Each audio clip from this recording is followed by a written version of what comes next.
والذین آمنوا منکم وعملوا الصالحات لا یستخلفنہم فی الارض کما استخلفن الذین من قبلہم ولا یمکنن دینہم الذی ارتضی لہم. اللہ کا دین دین مرتضی ہے. توجہ کیجئے گا بھئی یہ کیسے ممکن ہے کہ اگر اللہ کا دین مصطفیٰ ہو تو مرتضی نہ ہو؟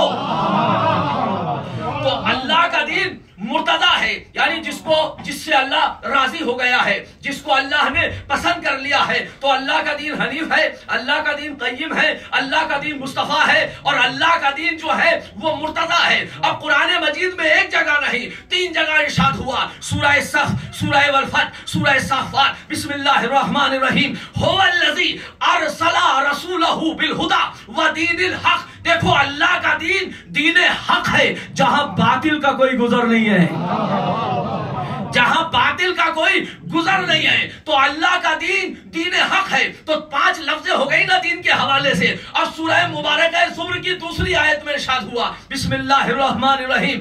الا وللہ الدین الخالص. لوگوں آگاہ ہو جاؤ، اللہ کا دین دین خالص ہے، جس میں کسی طرح کا کوئی ملاوٹ نہیں ہے، کسی طرح کی کوئی آمیزش نہیں ہے، کسی طرح کی کوئی مکسنگ نہیں ہے.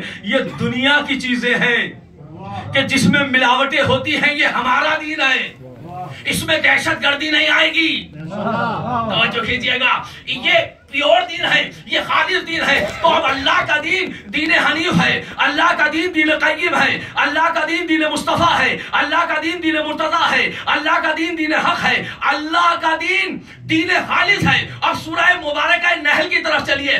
92ویں آیت میں ارشاد ہوا بسم اللہ الرحمن الرحیم. وَلَهُ مَا فِي السَّمَاوَاتِ وَالْأَرْضِ وَلَهُ الدِّينُ وَاسِبًا. آگاہ ہو جاؤ، اللہ کا دین دین واسب ہے.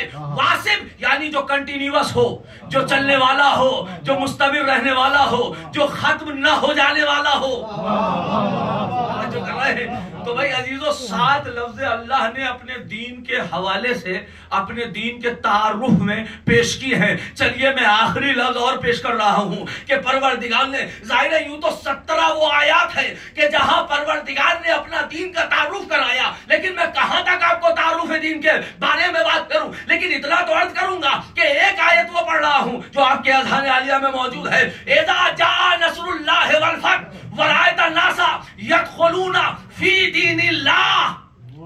یہ دین اللہ ہی کا دین ہے بھئی، کسی ایرا غیرہ نستو خیرہ کا دین نہیں ہے، یہ لوگوں کا بنایا ہوا دین نہیں ہے، یہ اللہ کا دین ہے. تو بھئی اللہ کا دین دین حنیف ہو گیا، اللہ کا دین دین قیم ہو گیا، اللہ کا دین دین مصطفیٰ ہو گیا، اللہ کا دین دین مرتضی ہو گیا، اللہ کا دین دین حق ہو گیا، اللہ کا دین دین خالص ہو گیا، اللہ کا دین دین واسف ہو گیا، اللہ کا دین اللہ ہی کا دین ہو گیا. تو اب مجھے حق ہے یہ پوچھنے کا یا نہیں کہ پروردگار یہ دین کے ساتھ اتنی لفظ لگانے کی ضرورت کیا ہے؟ تو کہہ دے میں دین بھیج رہا ہوں، بھئی ایک لفظ کہہ دے کہ میں یہ دین بھیج رہا ہوں. جب اللہ کا دین ہے تو بندوں کا بنایا ہوا الگ ہو گیا اور تیرا بنایا ہوا الگ ہو گیا. لہٰذا یہ دین کے ساتھ لفظیں کیوں لگا رہا ہے کہ میں دین بھیج رہا ہوں؟ پروردگار یہ نہیں کہتا میں خالص دین بھیج رہا ہوں، بلکہ کہتا ہے میں دین بھیج رہا ہوں، وہ دین جو قیم ہے، جو مصطفیٰ ہے، جو مرتضی ہے، جو خالص ہے، جو حق ہے. تو دین کے ساتھ لفظ لگانے کی ضرورت کیا ہے؟ اب سوال میرا ہے، جواب تو دے رہا ہوں. ایک جواب وہ ہے کہ جو سامنے آپ نے اشعار کی نظم میں سنا. عزیزان گرامی، قرآن کی روشنی میں دین 2 طریقے کے ہیں.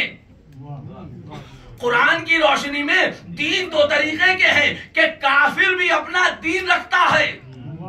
بھائی دیکھیے یہ جواب آپ کے اذہان عالیہ میں موجود ہے، میں صرف بیدار کرنے کی کوشش کر رہا ہوں. آپ سورہ قل یا ایھا الکافرون، میرے حبیب ان کافروں سے کہہ دو، میں درمیانی آیتوں کو چھوڑ رہا ہوں، لکم دینکم ولی دین. اے کافروں تمہارا دین تم کو مبارک، ہمارا دین ہم کو مبارک. یعنی قرآن کی روشنی میں کافر بھی اپنا دین رکھتا ہے.